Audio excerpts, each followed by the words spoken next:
வணக்கம் மக்களே. எங்கள் வீட்டுக்காரர் கோச்சிக்கிட்டு ஹோட்டலுக்கு சாப்பிட போயிட்டார். எதுக்குன்னு கேட்குறீங்களா? மணி 6 தான், 6 ஆக 5 நிமிஷம் இருந்துச்சுங்க. இட்லி ஊற்றுனாரு. நான் எப்பயும் 6 6:45 பிள்ளைகளுக்காக இட்லி ஊற்றிட்டேன் பாருங்க. அப்போ நான் சொன்ன உடனே நீ இட்லி எந்திரிச்ச உடனே இட்லி ஊற்ற முடியுமாங்க? அப்படியே பாயிலேருந்து எந்திரிச்சு நமக்கு சைனஸ் நமக்கு சைனஸ் பிரச்சனை வேற. காலைல எந்திரிச்ச உடனே பாத்திரம் முத்திரம் போயிட்டு வாசை குட்டி தெளித்து கோலம் போட்டு பல்லக்கில் விளக்கிட்டு தலையக்கிலே சீவிட்டு வரும். அடுப்பிடிக்கல மூதியை மாரி அப்படியே எழுந்திரிச்சு வருவாங்க. நேற்று மத்தியானம் சோறாக்கி வச்சேன். அவர் குதிரைவாளி அரிசி தான் சாப்பிடுவார். நான் ஆக்கி வச்சது சாப்பிடல. தண்ணி ஊற்றி வச்சு கிலோ 80 ரூபா வேஸ்ட்டாக போயிடும். அதனால் நேற்று அந்த பழைய சோறு கிடக்குது அது அப்படியே அப்படின்ட்டு வெள்ளை சோறு ஆக்கி வச்சேன்.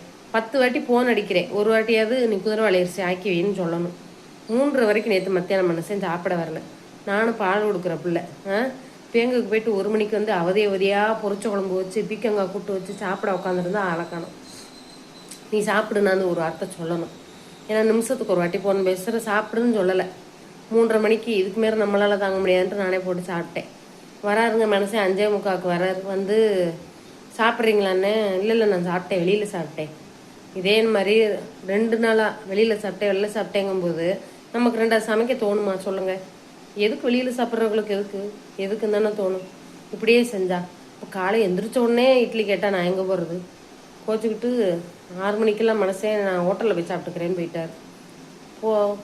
ஒரு நாளாவது கொக்கு வத்துனாதான் தெரியும். கொக்கு வத்துனா குளத்துக்கு நட்டமா கொக்குக்கு நட்டமா யோசிச்சு பாருங்க.